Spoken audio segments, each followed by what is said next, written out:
bienvenue dans la chaîne Réponse Code.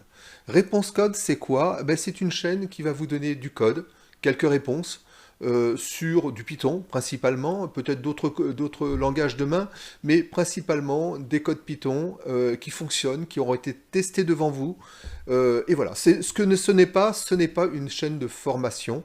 La formation, il y a des formateurs déjà très talentueux qui font des cours super sympas, dynamiques, très pédagogues. Moi, je suis trois formateurs principalement, je vous les affiche. Ils ne me connaissent pas, ils ne savent pas que je parle d'eux, c'est simplement parce que vraiment, je trouve que ils sont pointus, ils sont précis, et vraiment, je prends beaucoup de plaisir à suivre leurs cours. D'un autre côté, j'ai un autre besoin, moi, c'est de garder les codes qui fonctionnent bien, d'être sûr qu'ils fonctionnent, et de les réutiliser, hein, parce que je réutilise souvent à peu près les mêmes codes quand je veux faire de l'Excel ou autre, avec du Python.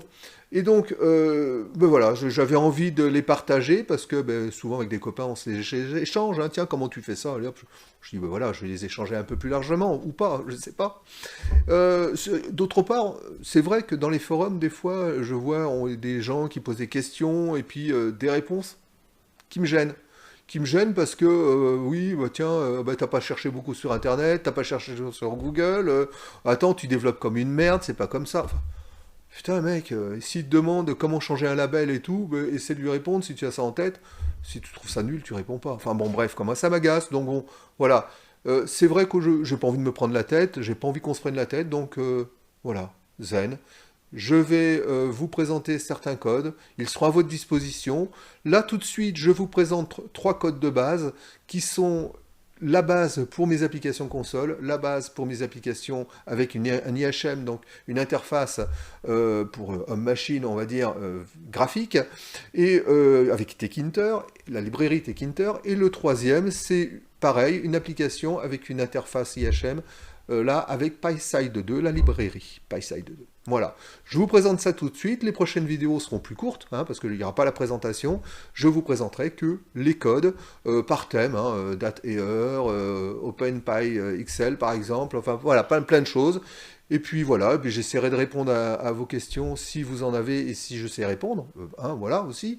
Et puis surtout, prenez du plaisir, prenez soin de vous et amusez-vous bien et codez bien. Voilà, à plus. Nous y voilà donc là, l'application, les trois codes que je vais vous présenter. J'utilise comme EDI donc PyCharm Community Edition, donc une version gratuite. Je trouve que c'est pas mal. Alors, bon, de toute manière, l'utilisation d'un EDI, c'est quoi? C'est simplement de l'utiliser et de rester sur cet EDI quand vous utilisez après un langage, bien sûr, parce que plus vous l'utilisez cet EDI, plus vous êtes expert en la matière, vous connaissez les raccourcis, vous prenez des réflexes et vous gagnez en performance et en rapidité. Donc voilà, bon, il y a Visual Studio Code, il y a PyCharm, il y a Sublime Text que j'aime bien aussi. Mais quand je fais du Python, voilà, j'utilise PyCharm. Donc là, on a trois codes. Le premier, donc, console de base. C'est simple, je veux faire un programme console qui n'utilise pas une IHM, c'est-à-dire qu'une interface Home Machine, parce que j'ai pas de client derrière, hein. C'est simplement vraiment pour faire des petites requêtes, souvent des requêtes Oracle. On viendra là-dessus prochainement, hein, avec une petite sauvegarde sur un fichier CSV, enfin, non, plutôt Excel, je préfère maintenant. Voilà, donc on verra ça. Mais donc, quand j'utilise des applications console, je prends ce fichier de base. C'est quoi? Vous avez donc de toute manière ici le point d'entrée, hein, name, main, et vous avez les imports. Les imports, l'OS et le 6. Pourquoi j'importe ça? Parce que après, je vais récupérer le chemin de mon application. Donc, c'est simple, hein, main m'amène directement sur la classe application. Et la classe application me lance la fonction, enfin fonction 1, là j'ai pas été très inspiré. Donc c'est quoi? La fonction 1 me déclare un pass, donc qui est avec le chemin d'accès de l'application, et 3 prints, tout bête. Donc quand on lance ça, hop, donc là je vais lancer le bon truc qui va bien, voilà, comme ça va mieux, console de base. Et donc en chemin, vous avez, boum, voilà, elle fonctionne ma fonction, oui je sais, c'est nul, et vous avez le répertoire du programme qui est là. Voilà, donc un truc tout bête, mais c'est ce que ça veut dire, c'est de base. Après, le deuxième code, c'est simplement donc là avec Tkinter. Donc j'utilise souvent Tkinter ou PySide 2. Plus ça va, plus j'utilise maintenant Tkinter. Bon, comme ça. Bon, bref. Voilà, Tkinter, je trouve ça sympa maintenant. Donc pareil, même chose, on importe Tkinter avec un raccourci TK. Et donc en main, je commence l'application, je mets un titre à mon logiciel. Donc là, hop, je vais le lancer. Je mets un titre ici, tac, vous voyez mon logiciel, donc ma fenêtre, mon application a un titre. Je donne le format de cette fenêtre, 800 par 600. Donc déjà, et après je fais la boucle pour mon application. Et donc là, dans ma première chose, je vais créer les widgets. Je fais toujours une fonction pour créer mes widgets. Donc les widgets sont au nombre de 3. Vous avez le bouton 1 qui est jaune, donc qui est déclaré ici donc avec le texte du bouton, avec la couleur, j'ai mis une petite couleur jaune pâle, la hauteur, la largeur, et la commande, c'est-à-dire qu'est-ce qu'il va faire si on clique dedans.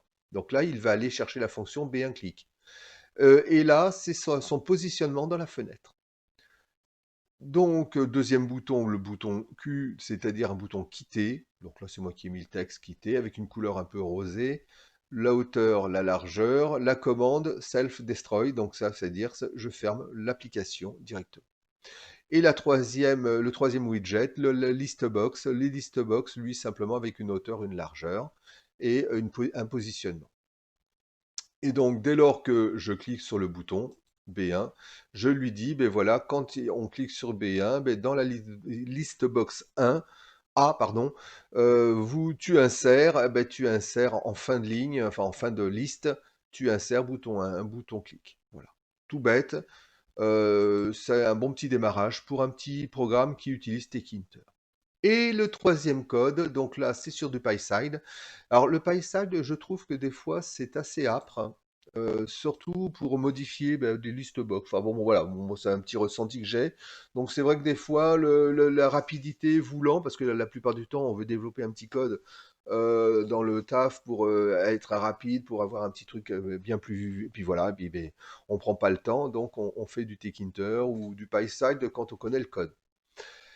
Donc là, PySide, même chose. Donc ici, on arrive sur le main. Alors, bien sûr, on importe PySide en amont, hein, on est bien d'accord. Et donc, on arrive là, on donne le format de la fenêtre, on donne le nom du titre de cette fenêtre que je vais afficher. Oui, voilà, Pascal. Allez, Pépère. Voilà. Hop. Alors, quand je dis Pépère, je ne me parle pas à moi, je me parle à l'ordinateur. On est bien d'accord, hein.